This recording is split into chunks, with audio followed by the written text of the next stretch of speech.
from harm. I commend this statement to the House. I call Robert Jenrick, Shadow Secretary of State. Thank you, Madam Deputy Speaker. Well, dear, oh dear, where to begin? This Justice Secretary could not deport the only small boat migrant who who tried to be deported. Yes.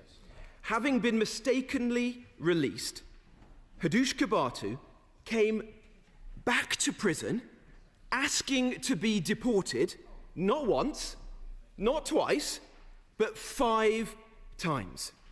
But he was turned away. Madam Deputy Speaker, the only illegal migrants this government are stopping are those that actually want to leave the UK. His officials, briefing the press, called it the mother of all... Yeah, they're not wrong, are they? Calamity Lammy strikes again. It's a national embarrassment. And today, the Justice Secretary feigns anger at what's happened. He says he is livid Kebatu was mistakenly let out. But under his plans to abolish short prison sentences that he forced through the Commons last week, Kebatu would never have even stepped foot in prison in the first place. So let's get it straight. We had the spectacle of the Metropolitan Police scouring London to find a man the Justice Secretary is simultaneously legislating to avoid sending to prison. What an absolute farce. So look, I must commend the Justice Secretary's performance. It is truly BAFTA-worthy. He has perfected the art of performative outrage to a T. On Wednesday, well, look, they may be laughing, but let me finish this point. On Wednesday, he will force every one of his MPs to vote again on the sentencing bill, which will see hundreds of sex offenders, just like Kebatu, avoid prison altogether. Sick men who destroy the lives of young girls, who steal their childhoods from them. They will be free to roam your communities, to steal the childhoods of your constituents. And I'll tell you who'll be livid then. The British public will be livid, and they'll know who's to blame. Madam Deputy Speaker, the Justice Secretary says he's launched an inquiry into what's happened. But he should be able to provide some basic questions to the House now. With respect to the prison in question, HMP Chelmsford, there's clearly a very significant problem. In a previous internal audit at Chelmsford, officials had marked their own homework as good, yet inspectors rated it as of serious concern. What is the Justice Secretary going to do now to address the way in which problems in our prisons are covered up routinely or wished away? On the subject of the inquiry itself, you won't be surprised to hear I am, how shall I put it, sceptical about this government's ability to conduct inquiries with any competence. Why is it limiting itself to this particular security farce and not the other glaring errors, like the doubling of drone sightings above prisons, the soaring assault on prison officers, or the rampant extremism we're now seeing in our jails?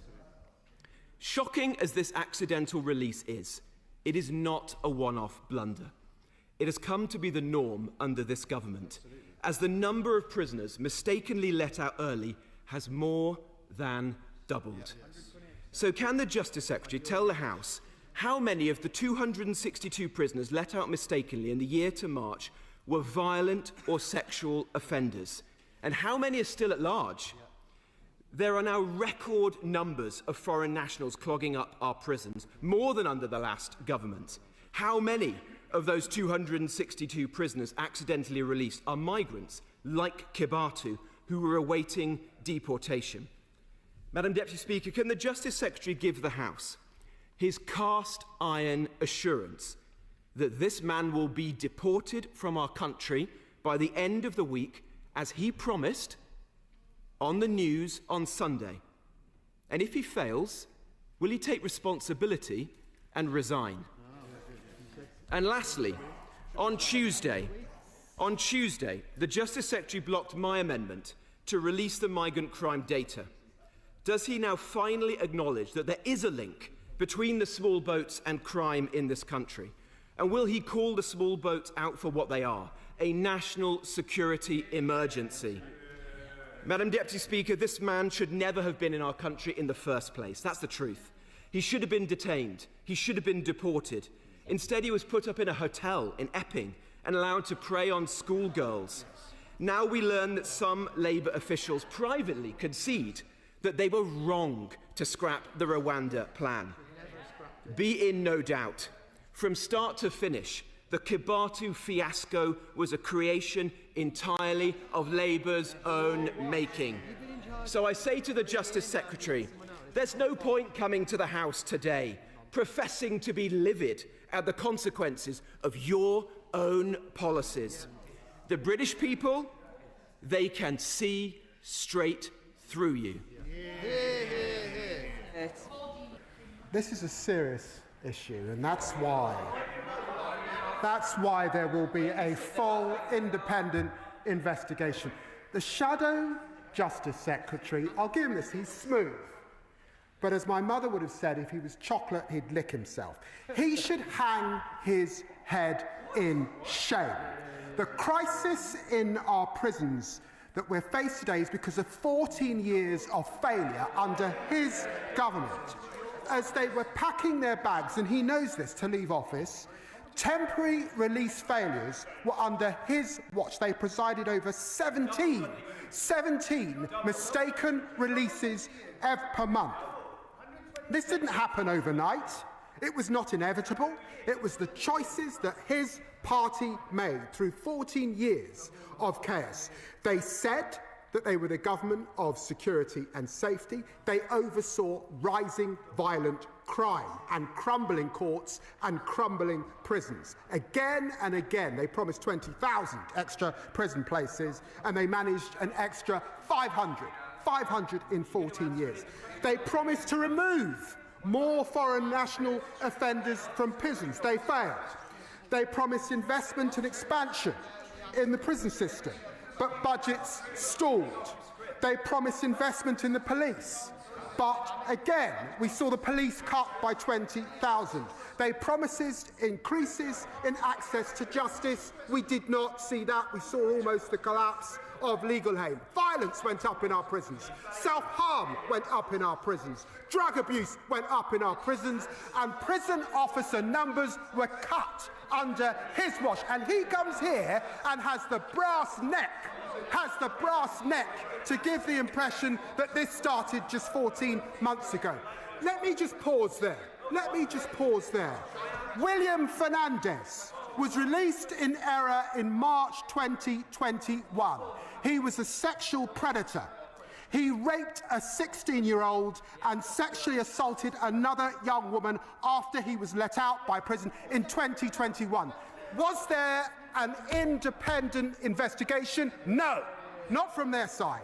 Rayan Nubi, released in error in March 2023. Again, a man who was mistaken released from a Category B prison. Was there an independent investigation under his watch? No, there wasn't.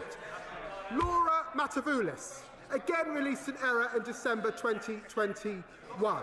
Was there any independent investigation? None at all. And he comes here with the brass neck.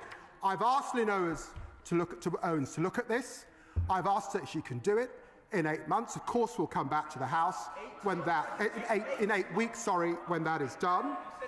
And all of what he has said, what happened, looking over this period of time, is subject to that review. And then he says that the sentencing review will actually let more foreign nationals out. He's wrong. We've actually brought down the threshold so that you can now be deported with just a suspended sentence. He knows that.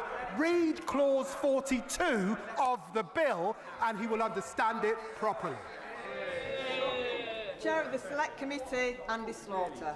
Thank you very much, Madam Deputy Speaker. Given the pressure on prison front desks and the complexity of rules for release, this was